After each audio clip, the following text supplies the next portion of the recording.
எல்லாருக்கும் வணக்கம்.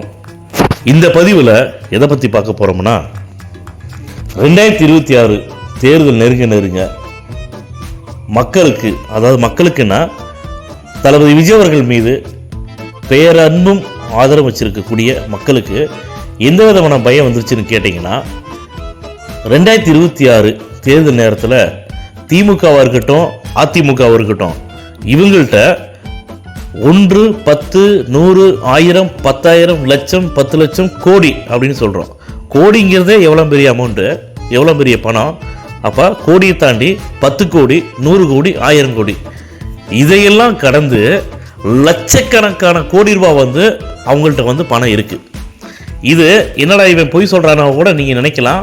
ஆனால் தமிழக மக்களுக்கு நல்லாவே தெரியும் இந்த இரு கட்சிகள்கிட்டையுமே எவ்வளோ பணம் புழங்கும், எவ்வளோ பணம் வச்சுருக்காங்க, எந்த வகையில் வந்துச்சு அவங்களுக்கு பணங்கிறது எல்லா விஷயம் தெரியும். அதனால் விஜய் அவர்கள் மீது அன்பு வச்சிருக்கிற மக்கள் என்னென்னு பயப்படுறாங்கன்னா, தமிழக மக்கள் அதாவது தேர்தல் நேரத்தில் இந்த இரு கட்சிகளுமே மாறி மாறி இலவசங்களை வாரி வழங்குவாங்க. அதனால் தமிழக மக்கள் திடீர்னு மனசு மாறி இவங்க 2 பேர்த்தில் திரும்ப யாராச்சும் ஒருத்தர் ஆட்சிக்கு கொண்டு வந்துருவாங்க, முதலமைச்சர் ஆக்கிடுவாங்க அப்படின்னு சொல்லிட்டு விஜய் அவர்கள் மீது அன்பு வச்சிருக்கக்கூடிய, விஜய் அவர்கள் தான் அடுத்த முதலமைச்சர்னு சொல்லக்கூடிய, முதலமைச்சராக வரணும்னு நினைக்கக்கூடிய மக்கள் சில பேர் பயப்படுறாங்க. நான் அதுக்கு ஒரு உதாரணம் சொல்கிறேன். 2011 இலவசங்களை நிறைய கொடுத்தாங்க இந்த இரு கட்சிகளுமே தேர்தல் நேரத்தில். ஆனால் 2011 வருஷம் திமுக எதிர்க்கட்சியாக கூட வர முடியல, ஒரு பாயிண்ட். அதுக்கப்புறம் 2011 இருந்து 2021 வரைக்கும் அதிமுக ஆட்சியில் இருந்துச்சு.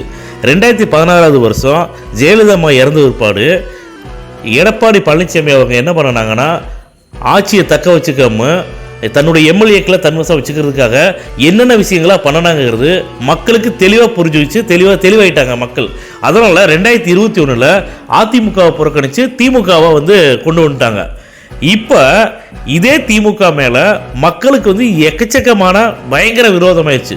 திமுக திராவிட மாடல் அரசுன்னு சொல்லிட்டு நாங்கள் மக்களுக்கு நல்ல திட்டங்களை நிறைய கொண்டு வந்தோம், நிறைய நிறைவேற்றிட்டோன்னு சொல்லி காலர் தூக்கிவிட்டு பேசிட்டு இருக்கிறாங்க. ஆனால் இதெல்லாம் பொய், அப்பட்டங்கமான பொய் அப்படிங்கிறத மக்கள் தெளிவாக இருக்காங்க. அதனால் நான் என்ன சொல்கிறேன்னா, விஜய் அவர்கள் மீது அன்பு வச்சிருக்கிற மக்களே நீங்கள் எதுக்கு பயப்படாதீங்க. அதாவது இவங்களுக்கு கொடுக்கக்கூடிய இலவசங்கள் எல்லாருமே நம்ம மக்களுடைய, தமிழக மக்களுடைய வரி பணம் தானே தவிர அவங்களுடைய சொந்த காசை யாரும் கொடுக்கல இலவசமாக. அதனால் அவங்க கொடுக்குற இலவசத்தை வாங்கிடுவாங்க. 2026 நிச்சயமாக தளபதி விஜய் அவர்கள் தலைமையிலான ஆட்சி தான் நம்ம தமிழ்நாட்டில் நிச்சயமாக இருக்கும்.